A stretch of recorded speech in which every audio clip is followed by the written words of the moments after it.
2026లో inter with JEE join అయ్యి లేకపోతే inter with integrated JEE join అయ్యి ఒక మంచి ఐఐటి, ఎన్ఐటి, త్రిబుల్ ఐటి దాంతోపాటు చాలా మంచి డీమ్డ్ యూనివర్సిటీలో అడ్మిషన్ తెచ్చుకోవాలి అంటే నల్లకుంట సరౌండింగ్స్ లైక్ విద్యానగర్ కానివ్వండి, అశోక్ నగర్, హిమాయత్ నగర్, ఉస్మానియా యూనివర్సిటీ, మలక్పేట, ఉప్పల్ ఈ సరౌండింగ్స్లో కూడా అలాంటి ఇన్స్టిట్యూట్ జూనియర్ కాలేజ్ మీరు తెలుసుకోవాలి ఖచ్చితంగా ఆస్పిరెంట్స్ ఐఐటి జేఈ గురించి మీరు ఖచ్చితంగా తెలుసుకోవాలి. ఎందుకంటే ఎస్టాబ్లిష్ చేసింది 2017లో, కానీ ఇప్పటి వరకు 1:4 రేషియోలో, అంటే ప్రతి నలుగురిలో ఒకరికి top college, top university. Not only జనరల్గా చాలా మంది కాలేజెస్ ఏం చేస్తూ ఉంటాయి, జూనియర్ కాలేజెస్ సో జేఈ మీద ఫోకస్ చేసి అదర్ ఎగ్జామ్స్ నెగ్లెక్ట్ చేస్తూ ఉంటాయి. అదర్ ఎగ్జామ్స్ ఏమున్నాయి, జేఈతో పాటు మనం చూసుకుంటే ఐజర్ ఉంది, నైజర్ ఉంది, బిట్స్ ఉంది, తర్వాత శివనాడార్ యూనివర్సిటీ ఉంది, తర్వాత జిఎఫ్టీ కాలేజెస్ ఉన్నాయి. జేఈలో మెయిన్ గా ఐఐటి, ఎన్ఐటి, త్రిబుల్ ఐటి ఇలా చెప్పుకుంటూ పోతే లిస్ట్ ఆఫ్ ఎగ్జామ్స్ చాలా ఉన్నాయి. సో వీళ్ళు ప్లాన్ కూడా ఎలా ఉంటుందంటే ఒక మంచి టాప్ యూనివర్సిటీలో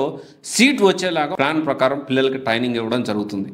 and with that with limited batch. And ఇంకోటి వచ్చేసి ఏంటంటే 10 బ్రాంచులు లేవు. ఎక్కడో 100-200 బ్రాంచులు ఉంటే ఒక్కొక్క కార్పొరేట్ కాలేజ్ కి, జూనియర్ కాలేజ్ కి ఎక్కడో ఒక్క దగ్గర క్రీమ్ బ్యాచ్, అంటే బాగా చదివే పిల్లలందరూ ఒక బ్యాచ్ ఒక దగ్గర వేసి అక్కడి నుంచి వాళ్ళని ట్రైన్ చేసి టాప్ ఫ్యాకల్టీ వెళ్ళి వాళ్ళని రుబ్బి ఇది చేసి ర్యాంక్స్ తెప్పించుకుంటారు. అవన్నీ కూడా అన్ని 100 బ్రాంచుల్లో కూడా ఇదే పోస్టాలు ఉంటాయి. మీరు కావాలంటే గమనించండి, ఇది నిజమా కాదని మీరు కూడా క్రాస్ వెరిఫై చేసుకోండి. మీ అందరికీ తెలుసు ఈ విషయం.